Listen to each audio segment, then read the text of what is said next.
And you want to hear from God. And you want the prophetic words. You have to take risk.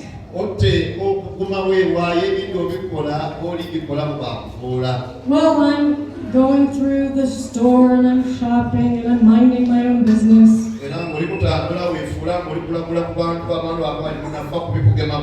And he came up to me later.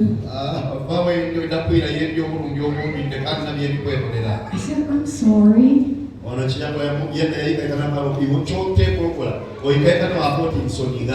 He said, I'm a youth pastor. And I was feeling a little discouraged.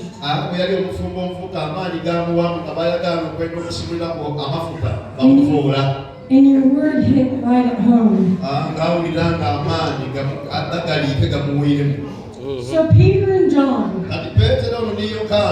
See, I could have just kept shopping, doing my thing, ignoring this guy.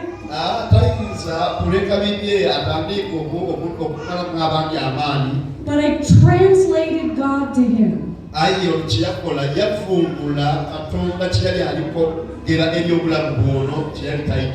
To encourage him in his day. Now I could have been offended.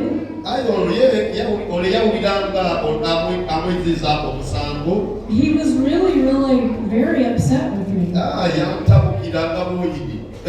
But I'm like, well, maybe I missed it. Turns out I took the risk and I was right on point, something like that. So we have to stop. Okay, what was that word again?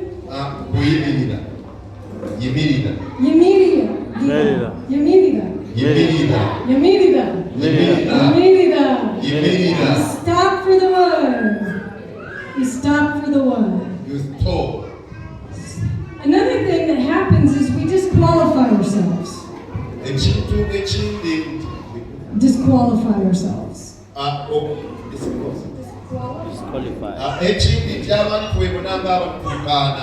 We say, well, I just sit in a chair and go to church.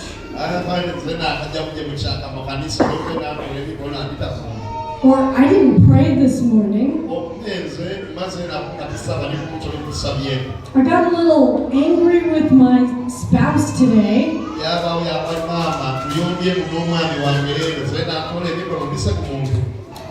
But do you remember Peter denied Jesus 3 times?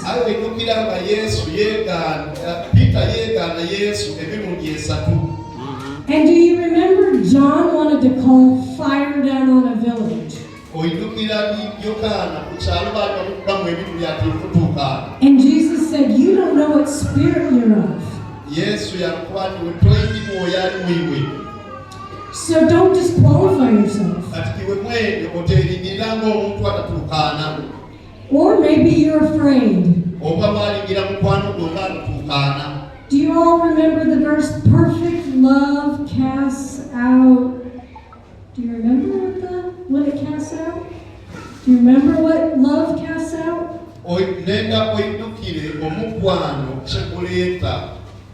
Fear.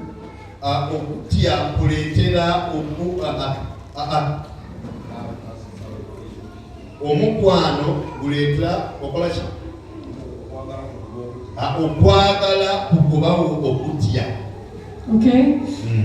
So, don't disqualify yourself.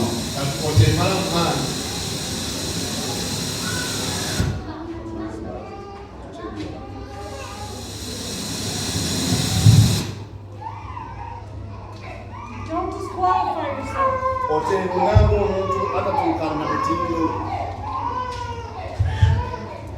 Alright? All of you have Christ in you, the hope of glory.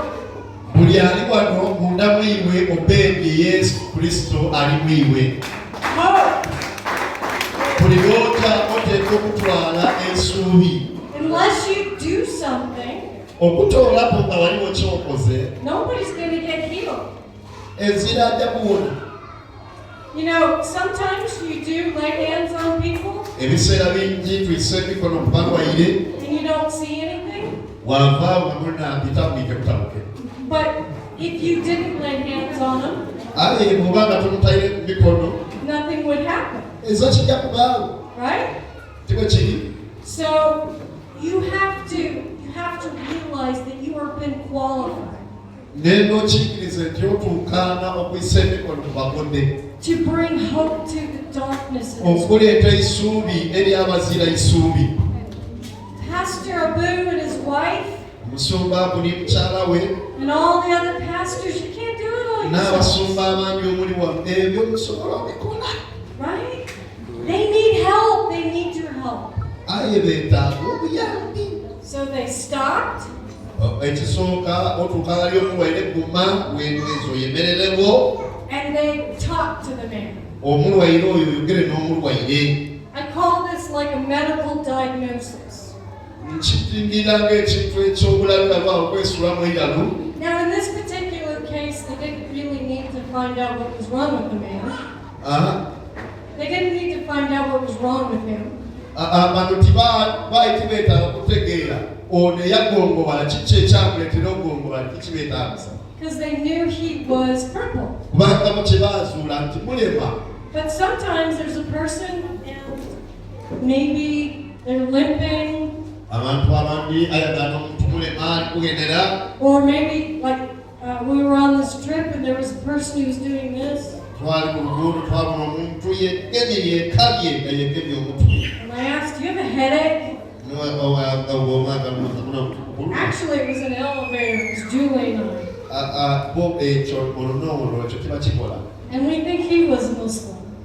Tusuubira nti onaabuna He had this headache, n'agemye omutwe and he got our luggage into the room. ate ng'asitwire emigugu ali kwenda kuyingira mu nnyumba. And then we ministered to him, Twageneza yaali and his headache went away. omutwe gwabula gwawona.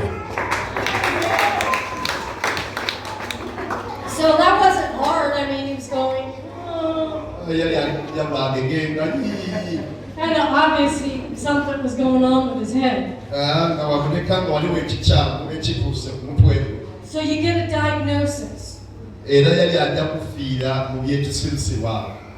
So many times I'll see somebody limping or they're holding their side or something. Ebiseera bingi abona abantu niwo babona nga balinda oba alina geyegemye ali kulira egenga. And I go, hey, what's going on? Aye era wamagamba iwe kiki ekikyamu kiki ekikyamu. Now you don't want their life story. Tiwetaaga kutegeera kiki ekikyamu. Because everybody's short of time. Abantu mu kaseera akatono kati. You know, unless you want to hear their life story. Tayenda ino nga wakamubona akaseera katono akukobera ebimugemamu. But just like a doctor gets a diagnosis, Aye aba yeetaaga omusawo okumukebera. and he asks you what's wrong, Era omusawo n'abuuza nti muna kiki ekizibu ekikuliku. you don't tell them what happened when you were 3. The doctor.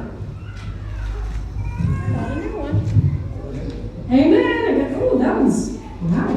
Woo! Woo! Woo! So he doesn't want to, you know, the doctor doesn't want to know, like, when I was 3, I did this, then 4 happened, and then 5 happened. No. Just get to the point. What's up? Your ankle. What happened to your ankle? You're limping. Akati omusawo ye ojja ng'oli mulwaire tayenda kumuyinula bingi olina lisoose kutemerambo oli yayenda omukobe kirala ekigere kiyinuma. Actually, that's another healing testimony. Ekyo ddala kyetaaga otegera nti omugulu gwange guluma. One of the worship, now Kenya, they go for it when they worship. Kenya, they get pretty active. Bannakenya bakikola bulungi nnyo. And the worship leader slipped on the steps and twisted his ankle. Aliwangu eri mu Kenya baategereza omusinza yaserayo n'akakongoyivuleke. So I ministered to his ankle. Olwo yagema ku kakongoyivule akaali kali kuluma. And his ankle was healed. Weenaawo olwo yawona. Amen. So, N'olwekyo You have to talk. So the first one is, ekintu ekisooka kwemera bali mukudde oba mulwaire help me with that word. kyogera ekigambo ekyo kuyimirira Yimirira.